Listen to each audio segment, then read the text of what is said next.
Two women sat in the waiting room of the city's most ruthless divorce attorney. Not that either of them knew that about the other. One was there to save her marriage. The other was there to start one. They were about to discover, in the sterile silence of that beige-walled room, that they were married to the same man. The end of his world would be quiet at first, just the rustle of paper and the slow, dawning horror on two faces. But by the time Clara was finished, nobody in Marcus Thorne's life would be laughing ever again. Clara clutched the handle of her purse, the worn leather a familiar comfort against her sweating palm. She was here for a consultation, a desperate, last-ditch effort to understand what she could do to fix the growing chasm in her marriage. Marcus had suggested it in his cool, detached way. "Maybe you need to talk to someone, Clara. Get some perspective. Understand the legalities of a modern partnership." It had sounded like a threat wrapped in corporate jargon, and it had chilled her to the bone. So she'd made an appointment with the best, a woman named Elizabeth Davenport, whose name was whispered in her social circles as someone who could either save a fortune or burn one to the ground. The other woman in the room was younger, maybe by 10 years. She radiated a nervous energy that was the opposite of Clara's frozen stillness. She was checking her phone constantly, a small, hopeful smile playing on her lips every time the screen lit up. She wore a simple but elegant dress, and a delicate diamond pendant rested at the hollow of her throat. Clara noticed the ring on her finger, a cushion-cut diamond that was remarkably similar to her own, only newer, shinier. An upgrade. The thought was bitter and unwelcome, and Clara pushed it away. This wasn't a competition. The receptionist, a woman with a severe haircut and an even more severe expression, looked up from her computer. "Amelia Gable?" The younger woman stood up, her smile widening. "Yes, that's me."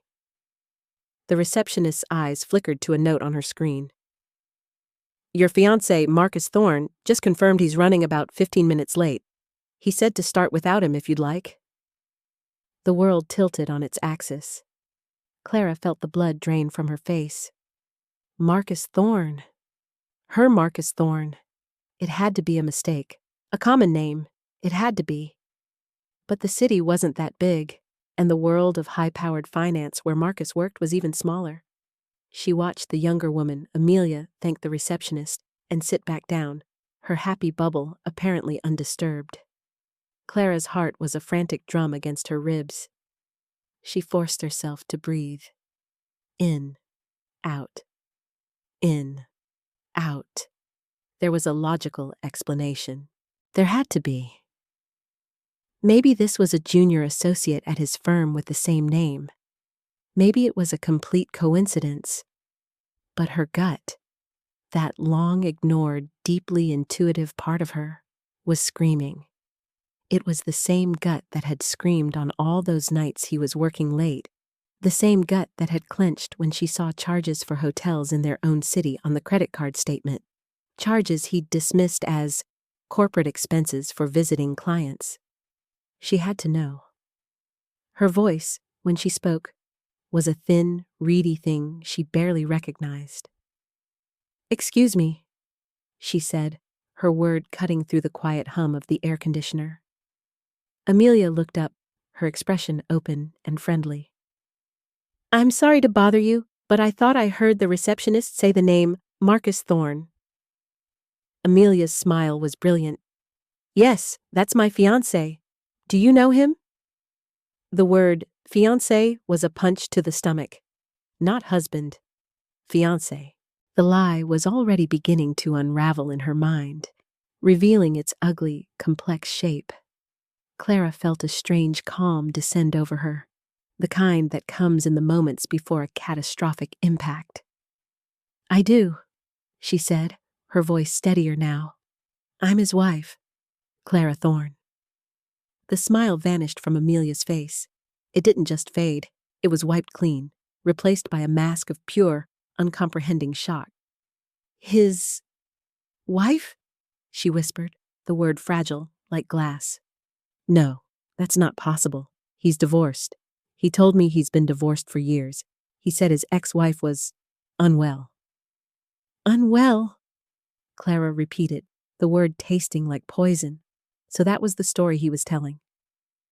She wasn't just erased, she was painted as mentally unstable, a convenient fiction to explain her existence away. The two women stared at each other, the space between them charged with the impossible truth. In Amelia's wide, horrified eyes, Clara saw the reflection of her own life. A 9-year lie. 9 years. Their oldest son, Thomas, was 8. The timeline was a brutal, physical blow. Just then, the elevator dinged, and Marcus Thorne himself strode into the waiting room. He was handsome, confident, his expensive suit perfectly tailored. He was smiling, a bright, easy smile meant for Amelia. He was holding a small bouquet of flowers. The smile froze on his face when he saw Clara sitting there. For a split second, pure, animal panic flashed in his eyes before the mask of cool control slammed back into place. "Clara," he said, his voice dangerously low. "What are you doing here?" He ignored Amelia completely, his focus entirely on the wife he thought he had safely tucked away at home. "You suggested I see an attorney, Marcus?" Clara said, her voice shaking but clear. "So I did. I made an appointment with Ms. Davenport. It seems your fiancé had the same idea." Marcus's eyes darted between the two women. The flowers in his hand suddenly looked ridiculous, a prop from a play that had gone horribly wrong. He took a step towards Clara, his expression shifting from shock to pure, unadulterated rage. He was cornered, and like any cornered animal, he lashed out. "Clara, you're being hysterical," he snarled, keeping his voice just low enough for the receptionist not to fully overhear, but loud enough for both women to feel the venom. "This woman is a delusional client. You're just a housewife. You don't understand business or the kind of people I have to deal with." He turned to Amelia, his face softening into a mask of strained sincerity. "Honey, I'm so sorry. My ex-wife is having one of her episodes. She follows me sometimes. Let's go into the office." It was the lie that broke something inside Clara. The casual cruelty of it. The ease with which he tried to paint her as insane to save his own skin. "Just a housewife," he'd said. The phrase echoed in the sudden, ringing silence of her mind. He was dismissing her, erasing her. Not just her past with him, but her very sanity, right here, in front of the other woman he had deceived. But Amelia wasn't buying it. She was looking at Clara's left hand, at the platinum wedding band and the engagement ring that were nearly identical to her own. She looked at Clara's face, which was not the face of a deranged stalker, but the face of a woman whose heart had just been shattered. "She's wearing a wedding ring, Marcus," Amelia said, her voice trembling. "She said her name is Clara Thorne. Is that your wife's name?" Marcus's composure finally cracked. He grabbed Clara by the arm, his fingers digging into her skin. "We're leaving," he hissed. "You're going to get in the car, and we are going home, and you will not say another word." But it was too late. The door to the inner office opened, and a tall, impeccably dressed woman with sharp, intelligent eyes stood there. "Mr. Thorne? Miss Gable? I'm Elizabeth Davenport. Is there a problem?" Her gaze swept over the scene, taking in Marcus's hand on Clara's arm, the stricken look on Amelia's face, and the cold fury brewing in Clara's eyes. It was clear she understood immediately that this was not a standard consultation. Clara pulled her arm free from Marcus's grasp. She looked directly at Miss Davenport, her voice devoid of the tremor it had held just moments before. "Yes," she said. I'm Clara Thorne. I believe I also have an appointment with you. It seems my husband and I have a great deal to discuss." The game was over. The lie was dead. And in its place, something new and hard and resolute was beginning to form in the ruins of Clara's heart. He thought she was just a housewife. He was about to find out how wrong he was. The drive home was a silent, suffocating ordeal. Marcus drove with a white-knuckled grip on the steering wheel. His jaw clenched so tight Clara thought his teeth might crack. He didn't speak, and neither did she. There was nothing to say. The truth, or at least the ugly surface of it, lay exposed between them. What could he possibly offer? An apology? An explanation? She knew, with a certainty that settled deep in her bones, that he was not sorry for the betrayal, only for getting caught. Back in the sprawling suburban house that she had once considered her sanctuary, he finally spoke. "You have no idea what you've done," he said, his voice a low growl. He paced the marble floor of the foyer, a caged tiger in his own home. "You've ruined everything. Everything I've worked for." "You mean everything you've lied for?" Clara asked, her voice quiet. She leaned against the doorframe, feeling strangely detached, as if she were watching a scene from a movie. This wasn't her life. This man wasn't the man she had married, the father of her 2 children. He was a stranger. "You don't understand the pressures I'm under," he spat. "The world I operate in. You're sitting here in this house, playing with the kids, going to your book club. You have no idea what it takes to maintain this lifestyle." He gestured around the grand, empty foyer, as if the high ceilings and expensive furniture were his justification.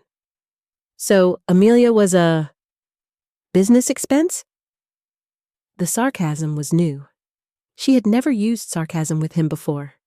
He stopped pacing and stared at her, his eyes cold. "Don't be stupid, Clara. It was a mistake. A stupid mistake. It's over now, thanks to you. Are you happy? You've blown it all up." He truly believed that. He believed he was the victim.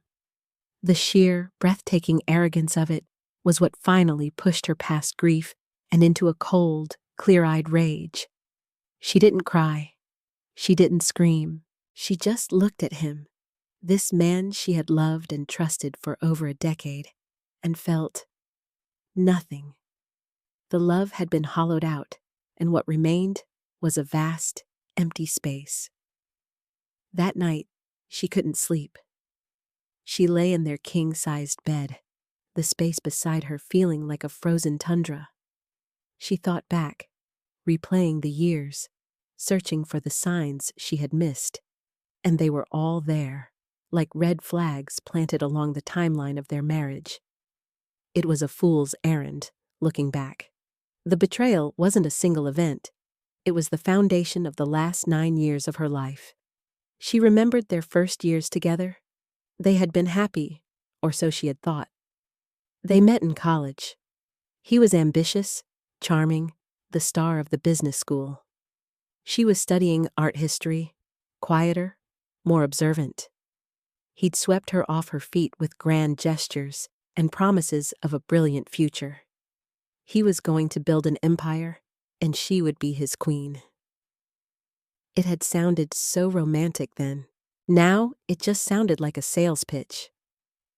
They married a year after graduation. He started his climb up the corporate ladder at a prestigious investment firm. She worked at a small art gallery until Thomas was born. Marcus had encouraged her to quit. "I've got this," he'd said, beaming. "You focus on our family. That's the most important job in the world." She had believed him. She had poured all of her energy into creating a perfect home, raising their children, Thomas, and then Emily, supporting his career. She managed the house, the finances, the school runs, the social calendar. She was the silent, efficient engine that kept his life running smoothly, so he could focus on building his empire. The business trips started around the time Thomas turned one. At first, they were infrequent. A conference in Chicago, a client meeting in San Francisco. Then they became more common. 2 or 3 a month. Sometimes he'd be gone for a week at a time. He was always tired when he came back, distant. He chalked it up to work stress. She accepted it. She'd pack his bags, kiss him goodbye at the door, and manage everything alone until he returned. She was being a supportive wife. That's what supportive wives did. The financial oddities began a few years later. Small things, at first. An expensive dinner on the credit card statement from a city he wasn't supposed to be in. He'd wave it away. That's from last month's trip. It just posted late. A withdrawal from their joint savings account. Had to cover an unexpected expense for the team, I'll get reimbursed. She tracked their finances meticulously, a habit instilled in her by her grandmother. She kept a detailed ledger, noting every major expense, every bill paid, every transfer. Marcus used to tease her about it. "My little accountant," he'd say, ruffling her hair. "You don't need to worry about all that. I'm taking care of us." Now, that ledger felt less like a quaint hobby and more like a weapon. She got out of bed, the house silent around her. She went to her small office, a room Marcus had designed for her as a place to manage her little projects. In the bottom drawer of her antique writing desk, beneath old photo albums and her children's artwork, was a locked metal box. She retrieved the key from its hiding place inside a hollowed-out book and opened it. Inside were the ledgers. Years of them. Spiral-bound notebooks filled with her neat, precise handwriting. And beside them, stacks of bank statements, credit card bills, and receipts she had compulsively saved. She hadn't known why she was keeping them all. Not really. It was just her nature. But as she pulled out the file for the last 9 years, she felt a grim sense of purpose. He thought she was just a housewife. He had forgotten that housewives are the chief financial officers of their homes. They see every dollar that comes in and every dollar that goes out. She started with the year their son was born. She flipped through the pages of the ledger, her eyes scanning the entries. There it was. A large cash withdrawal, $5,000, made just a month before a business trip to Boston. The reason noted next to it in his handwriting on the bank slip was Client Entertainment. A few months later, another. Then a pattern emerged. Large withdrawals, always in cash, always right before he traveled, and the travel itself. She pulled up his old calendars on her computer. His trips to Boston were frequent, almost monthly. Amelia, she recalled from the brief, frantic conversation in the waiting room, lived in a suburb of Boston. Her blood ran cold. He hadn't just been visiting. He had been building a life there. With her money. With their family's money. The pieces began to click into place with sickening speed. The second cell phone he claimed was for work. The way he always took calls in another room. The sudden obsession with his physical fitness a few years back. The new, expensive clothes. It wasn't for his career. It was for his other woman. His other life. A memory surfaced, sharp and painful. It was from about 5 years ago. Her grandmother had just passed away and left her a small but significant trust fund. It wasn't life-changing money, but it was a comfortable safety net, about $200,000. Marcus had been dismissive of it. "That's sweet, honey," he'd said. "Put it in a savings account. It'll be your little pin money." He hadn't even asked how much it was. He just assumed it was trivial, like her. He'd never paid it any mind since. That trust fund, which she had left untouched, was now her war chest. Another memory, this one of her grandmother. A formidable woman with a sharp mind for numbers and an even sharper tongue. On Clara's wedding day, her grandmother had pulled her aside. Listen to me, child, she'd said, her voice firm. Love is a wonderful thing, but it doesn't balance a checkbook. You keep your own accounts, always, not out of suspicion, but out of self-respect. You need to know your own worth, on paper and off. At the time, Clara had thought it was cynical. Now, it felt like a prophecy. Her grandmother hadn't just left her money, she had left her the tools for survival. Hours passed. The sun began to rise, casting a pale gray light into the room. Clara was surrounded by a sea of paper. She had cross-referenced credit card statements with travel itineraries and cash withdrawals. The picture that emerged was horrifying in its clarity and scale. It wasn't just dinners and hotels. There were wire transfers to an account she didn't recognize, payments to a property management company in Boston, charges from a high-end jewelry store, not for her anniversary, but in the middle of July. Her birthday was in December. He had bought Amelia the same diamond pendant he had given Clara years ago. It wasn't just a double life, it was a plagiarized one. The grief that had been a dull ache in her chest had now crystallized into something hard and sharp. Rage. A cold, quiet, methodical fury. He had stolen 9 years from her. He had stolen her peace of mind, her trust, her youth. He had stolen their family's resources to fund his fantasy. He had called her a hysterical housewife who didn't understand business. She looked at the mountain of evidence she had compiled in a single night. Oh, she understood business. She understood it perfectly. She was looking at a 9-year audit of a fraudulent enterprise, and she was about to become its chief liquidator. She picked up her phone and called the one person she knew would understand. Her best friend, Lena. "Lena," she said when her friend answered in a sleepy haze. "I need your help. I'm going to burn his entire world to the ground." Lena was at her house within the hour, a large coffee for each of them in her hands and a look of fierce loyalty in her eyes. Lena was the opposite of Clara in almost every way.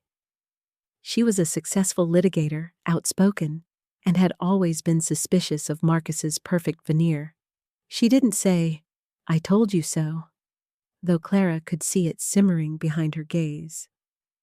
Instead, she sat down at the dining room table, which was now covered in Clara's meticulously organized stacks of paper, and said, "All right, show me everything." For the next 2 hours, Clara walked her through it.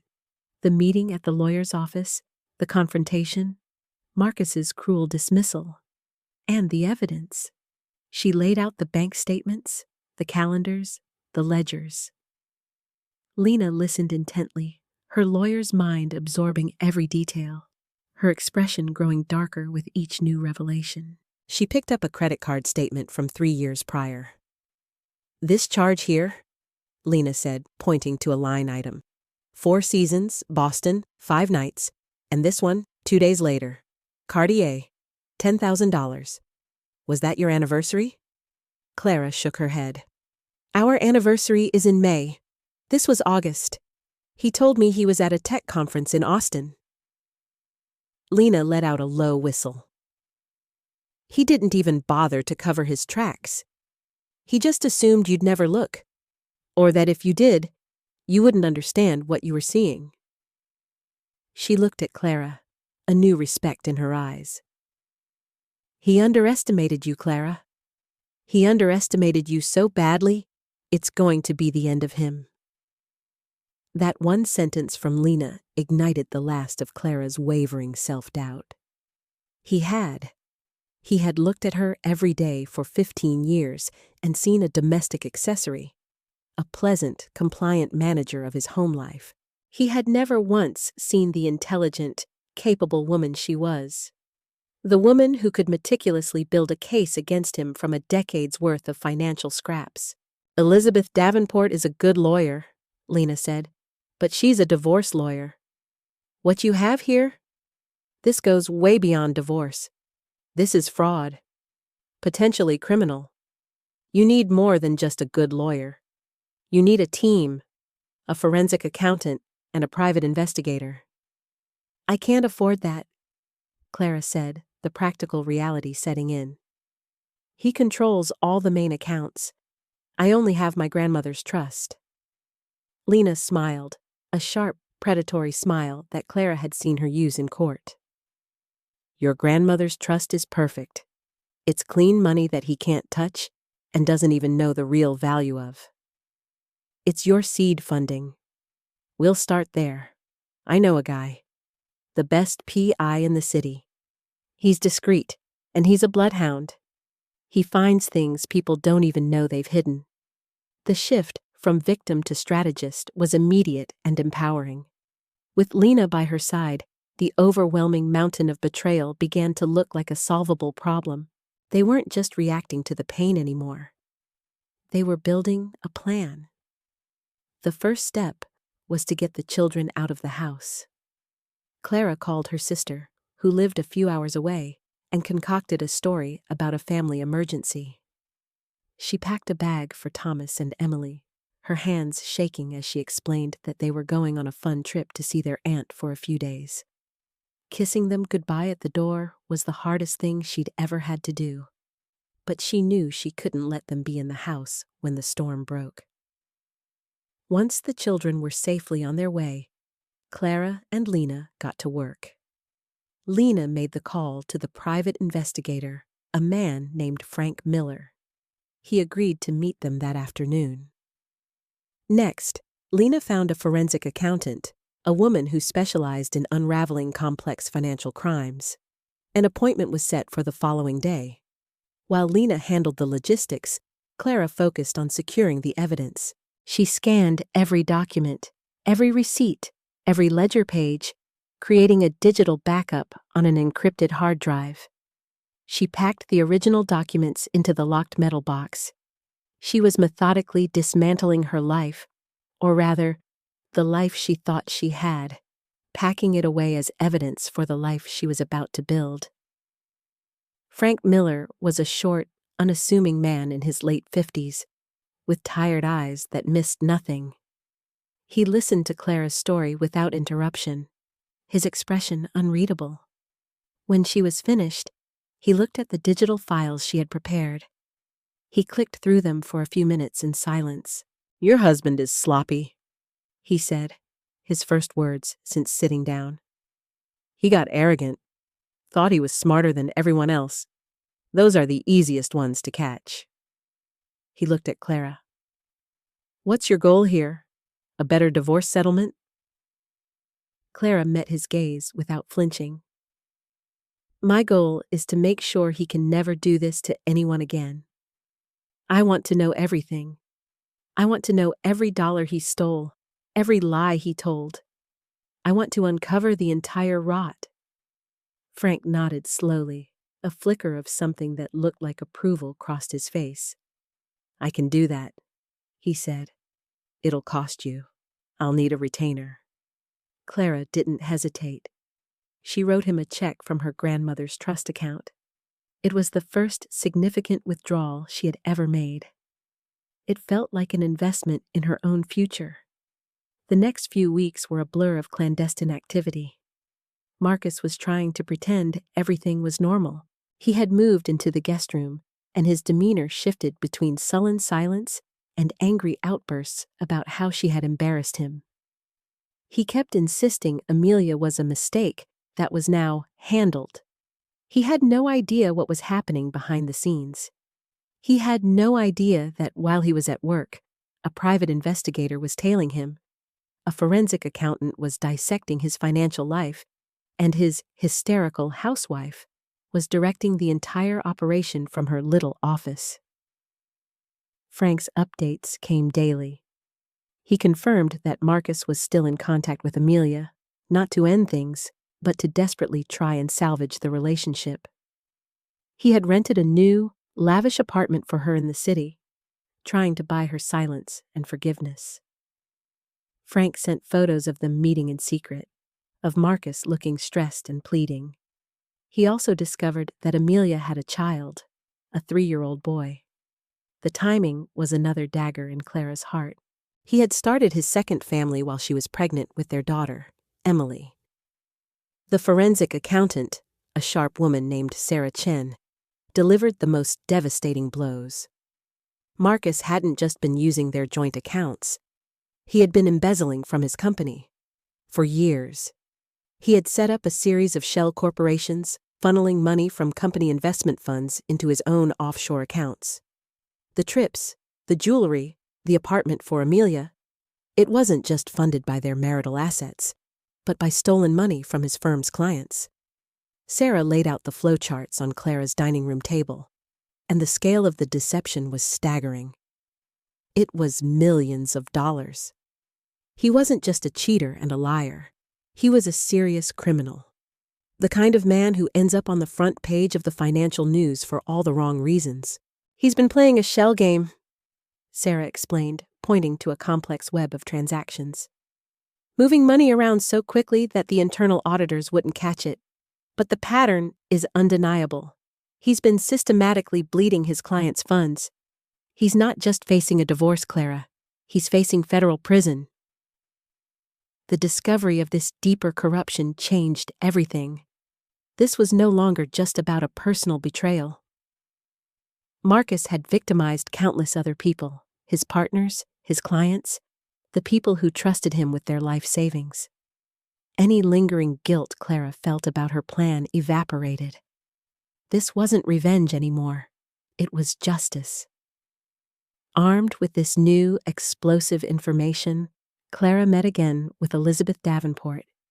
She laid out the files from the PY and the forensic accountant on the polished mahogany desk. Ms. Davenport's eyebrows rose higher and higher as she reviewed the evidence. When she was done, she leaned back in her chair and looked at Clara with a profound sense of respect. In 25 years of practicing law, Ms. Davenport said, I have never seen a case built this thoroughly by a client. You've done the work of an entire legal team. She paused, her expression turning serious. This changes the entire landscape. We can go to the authorities, the SEC, the U.S. Attorney's Office right now. Not yet, Clara said, her voice firm. He needs to be served, publicly. I want him to understand the full scope of his downfall, all at once. An idea was forming in her mind, a way to bring all the threads of his deception together in one, final, public implosion. Marcus had been pressuring her to settle the divorce quickly and quietly. He had his own lawyer draw up a settlement agreement and had it delivered to the house by a courier. It was insulting. He offered her the house, which was heavily mortgaged, and a small alimony payment for 5 years. He would keep his business assets, his investments, his pension. The document essentially stated that she was entitled to nothing he had built. He followed up the offer with a phone call.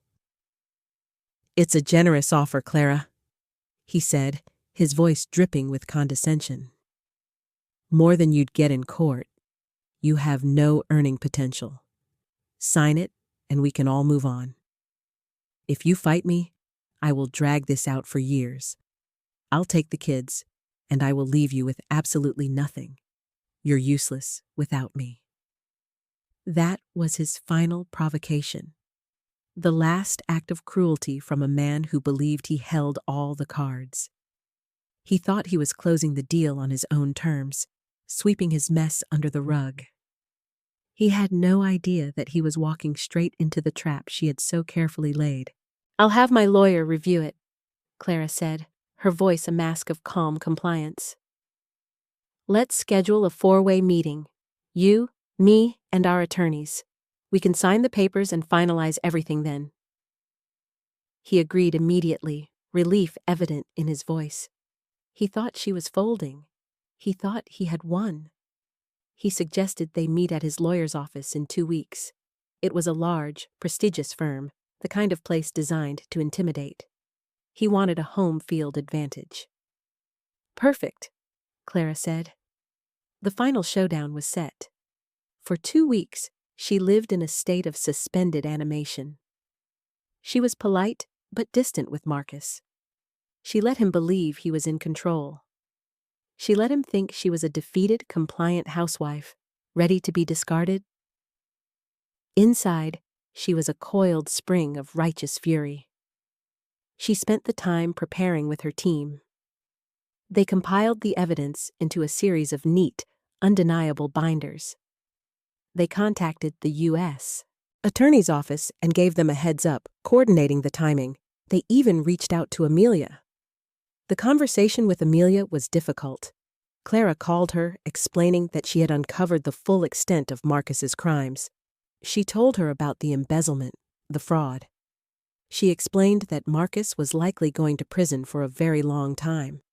Amelia was quiet for a long time on the other end of the line. When she finally spoke, her voice was thick with tears.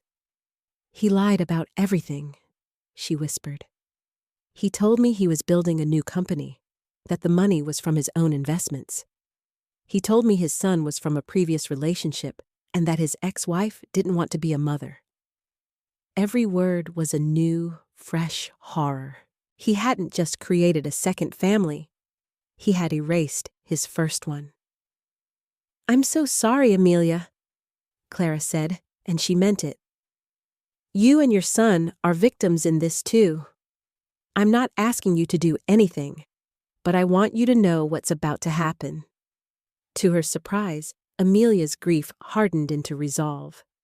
"I want to be there," she said, "when you face him. I want him to see us both.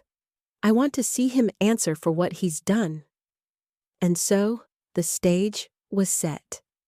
The venue was the main conference room at the firm of Thorne, Miller, and Fitch, Marcus's firm. He chose it to maximize her humiliation. He had even invited his senior partner, Mr. Abernathy, to witness the signing and ensure everything is amicable. He was staging his own victory lap. He had no idea he was the guest of honor at his own execution. Clara walked into the conference room feeling preternaturally calm. She wore a simple, elegant, dark blue dress, the kind of thing she would have worn to one of his corporate dinners. She was flanked by Elizabeth Davenport. Marcus was already there, sitting at the head of a long, polished table, looking smug. His lawyer, a slick man named Peterson, sat beside him. Mr. Abernathy, a distinguished older gentleman, sat at the far end, looking slightly uncomfortable, but ready to play his part. "Clara, glad you could make it," Marcus said, a triumphant smirk on his face. "I'm happy to see you've decided to be reasonable." He gestured to the papers in front of him. "Let's get this over with." Clara didn't sit down. "There's one more person joining us," she said. Just then, the door opened, and Amelia Gable walked in. She looked pale, but resolute. She walked to the other side of the table and stood beside Clara. The smirk on Marcus's face vanished, replaced by a flash of fury. "What is she doing here?" he demanded, looking at Clara. "This is a private matter." "On the contrary," Ms. Davenport said, her voice cutting through the tension as she placed a heavy binder on the table with a solid thud. "Everything we are about to discuss is a matter of public record, or it will be soon." She placed two more identical binders on the table, one in front of Peterson and one in front of a stunned Mr. Abernathy. "What is this?" Peterson asked, opening the binder. His confident demeanor began to crumble as he saw the first page, a detailed flowchart of Marcus's shell corporations. "That," Clara said, her voice steady and clear, "is my counteroffer." For the next 20 minutes, Ms. Davenport walked them through the evidence, calmly and systematically. She started with the proof of the 9-year affair, the birth certificate of Amelia's son, listing Marcus Thorne as the father. She moved on to the financial records, showing hundreds of thousands of dollars diverted from marital assets to fund his second life. Marcus was shouting now, calling it lies, fabrications. Mr. Abernathy was silent, his face ashen as he looked at the documents in front of him. Then came the final blow. Ms. Davenport turned to the last section of the binder. "And this," she said, "is the evidence of Mr. Thorne's embezzlement from his own firm. Over $3 million funneled to offshore accounts over the last 7 years." The room fell into a dead silence. The only sound was the rustling of paper as Mr. Abernathy frantically flipped through the pages, his expression shifting from shock to horror to pure, cold fury. Marcus was white as a sheet, his body rigid. He looked at Clara, his eyes wide with disbelief. He couldn't comprehend how she, his quiet, unassuming wife, could have possibly uncovered this. "This is insane," Marcus stammered, looking at his senior partner. "She's making it up. She's a hysterical woman. She doesn't understand." "Mr. Thorne," a new voice said from the doorway. 2 men in dark suits had entered the room, along with 2 uniformed officers. One of the men flashed a badge. "FBI, we have a warrant for your arrest on charges of wire fraud and embezzlement." The moment stretched into an eternity. The silence in the room was absolute, heavier than any shout had been. It was the sound of a life imploding. Mr. Abernathy slowly closed the binder in front of him, his eyes fixed on Marcus with a look of utter contempt. Marcus's own lawyer, Peterson, had physically leaned away from him as if he were contagious. Marcus finally broke the silence, lunging to his feet, his face contorted in a mask of rage and desperation. He pointed a shaking finger at Clara. You did this! You ruined me! You're just a housewife! You know nothing!" Clara looked him directly in the eye. The man who had been her entire world just a few weeks ago. The fear was gone. The hurt was gone. All that was left was a profound, unshakable calm. "It seems I do understand business after all, Marcus," she said, her voice quiet but carrying across the silent room. "And you are a very, very bad investment." The FBI agents stepped forward and put Marcus in handcuffs. He didn't resist. The fight had gone out of him, replaced by the hollow shock of total defeat. As they led him out of the conference room he had chosen for his triumph, his world reduced to the quiet click of handcuffs, Clara felt not a surge of victory, but a wave of profound relief. The 9-year lie was finally over. The storm had broken, and she was still standing. The immediate aftermath was a whirlwind of controlled chaos. As Marcus was escorted from the building, a cluster of reporters, tipped off by an anonymous source, was already gathering on the sidewalk below. The story of the high-flying investment banker arrested for massive fraud, complicated by the salacious detail of a secret second family, was a media firestorm waiting to happen. Inside the conference room, Mr. Abernathy, looking 10 years older than he had an hour ago, finally spoke, his voice raspy. "Mrs. Thorne," he said, not looking at her, but at the damning binder on the table. "On behalf of the firm, I don't know what to say. We had no idea." He looked up at her then, and for the first time, she felt he was truly seeing her, not as Marcus's wife, but as a formidable individual. "The evidence you've gathered? It's remarkable. You may have just saved this firm from complete collapse by exposing this before it got any worse." His words were a small, unexpected validation. She hadn't just been fighting for herself. She had inadvertently protected the pensions and investments of countless innocent people. "I just wanted the truth," Clara said simply. Her own lawyer, Ms. Davenport, placed a reassuring hand on her shoulder. "We'll handle everything from here, Clara. The firm's lawyers will be cooperating fully, as will we. We'll begin the process of freezing all his known assets immediately." As they packed up their documents, Amelia approached Clara, her eyes still wide with shock, but filled with a new, hesitant gratitude. Thank you, she said, her voice barely a whisper. I know this wasn't for me, but you freed me too. I was trapped in his lies just as much as you were. She looked down at her hands. I don't know what I'm going to do. He paid for everything. My apartment, my son's preschool. Clara looked at this woman, who should have been her rival, and felt a surprising pang of sympathy. Amelia was not the architect of this deceit. She was another of its victims. So was her young son, an innocent child caught in his father's destructive wake. In that moment, Clara made a decision that would have been unthinkable just a month prior. It was an act of compassion, a way to ensure she did not become as cruel as the man she had just defeated. Ms. Davenport, Clara said, turning to her attorney, when we begin the asset recovery process, I want you to set up an anonymous trust, a small one, enough to cover living expenses for Amelia and her son for a year, to give them a chance to get on their feet. It can be funded from my portion of the settlement. Ms. Davenport looked at her, surprised, but then a small smile touched her lips. Of course, Clara. I'll take care of it. Leaving the law office felt like walking out of a tomb and into the sunlight. The air was crisp, and the city felt vibrant and alive in a way it hadn't for years. The weight of Marcus's secrets had been a suffocating blanket on her life, and now it was gone. She was free.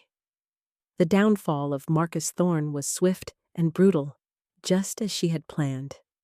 The news story broke that evening and was the lead on every local station and financial news network. His handsome, smiling corporate headshot was plastered everywhere, next to headlines screaming fraud, embezzlement, and secret double life. The social circles they had moved in, which were built on the shaky foundations of wealth and reputation, turned on him instantly. Friends who had been at their house for dinner parties just weeks ago now pretended they barely knew him. His parents, who had always treated Clara with a polite but firm condescension, were publicly humiliated.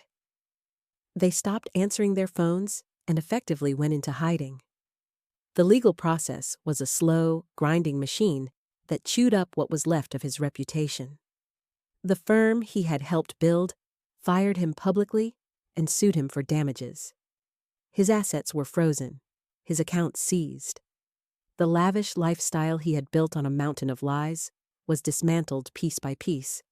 The sports cars were repossessed, the vacation home was foreclosed on, and the expensive watches were cataloged as assets to be liquidated.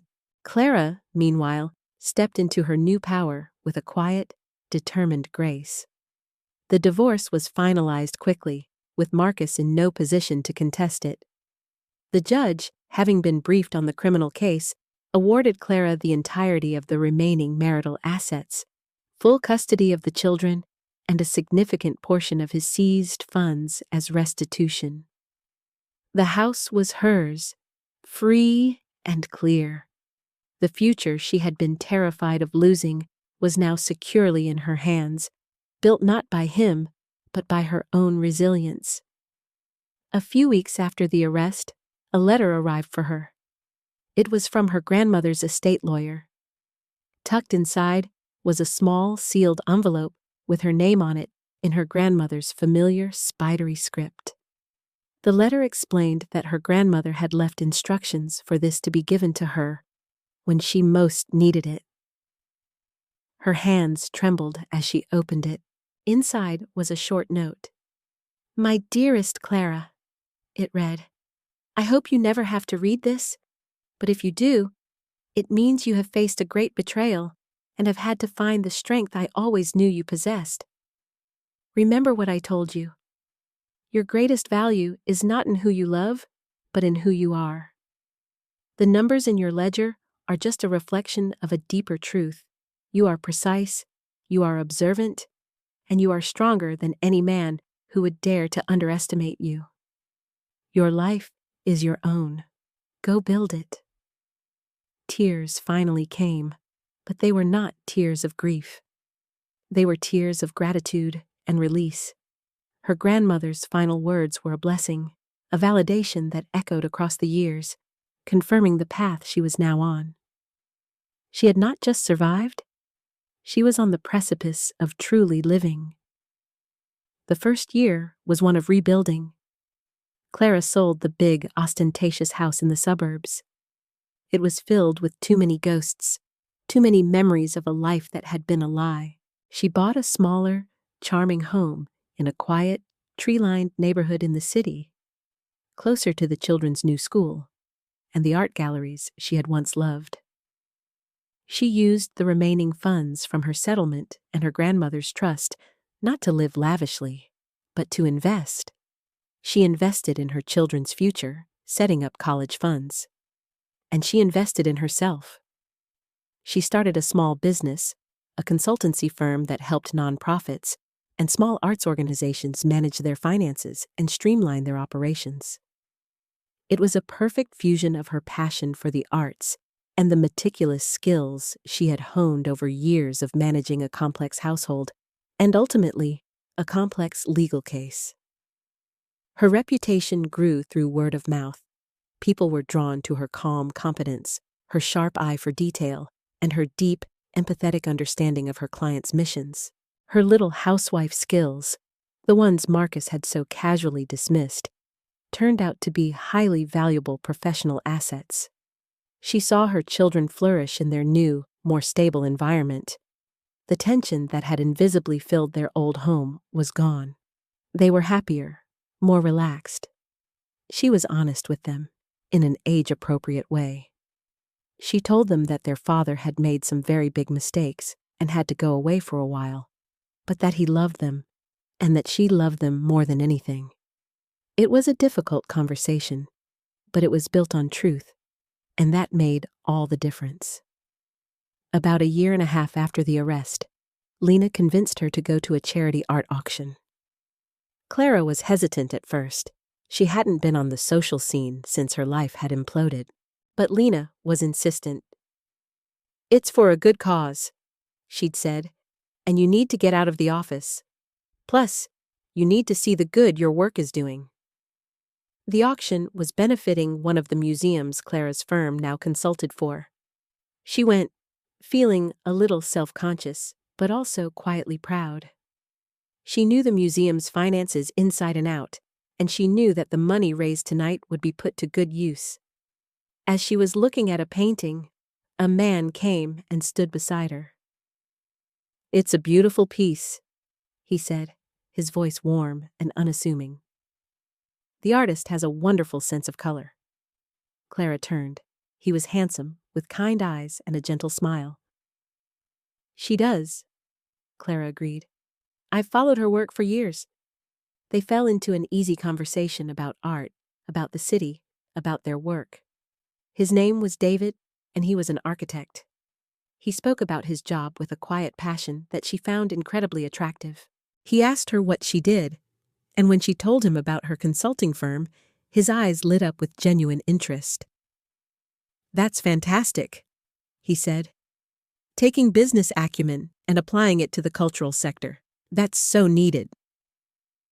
There was no condescension in his voice, only respect. He didn't see a housewife with a hobby.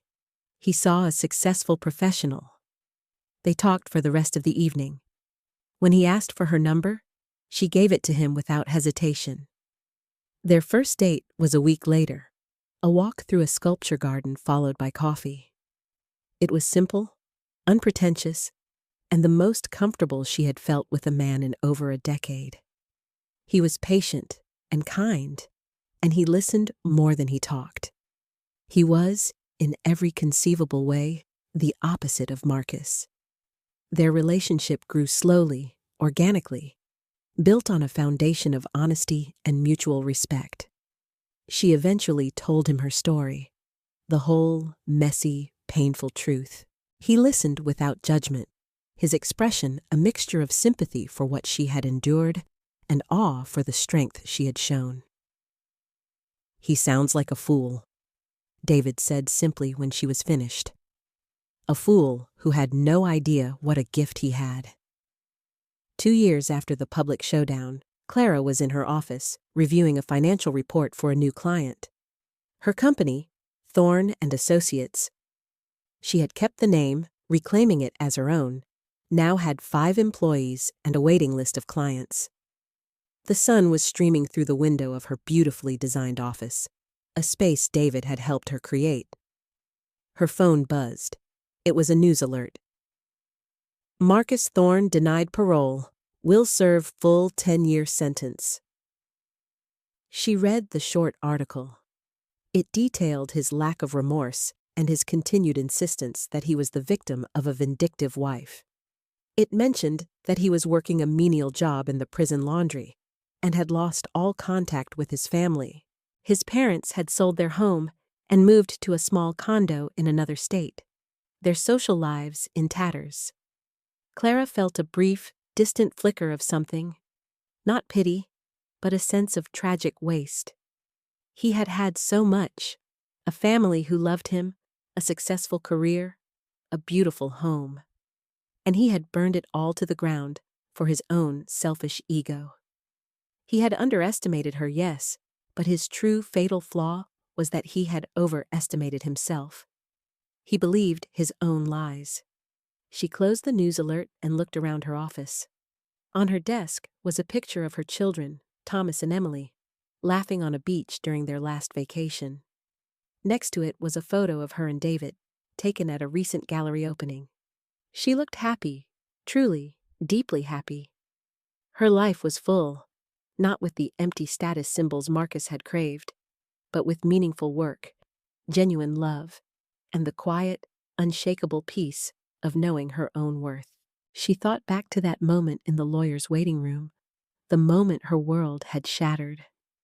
She remembered the woman she had been, scared, trusting, and desperate to please. She barely recognized her anymore. The betrayal had been a fire, and it had burned away the person she thought she was, revealing the strong, capable, resilient woman who had been there all along. Marcus hadn't destroyed her. He had, in his own cruel way, liberated her.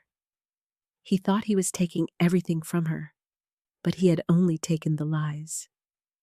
The truth, her truth, had been hers to build all along.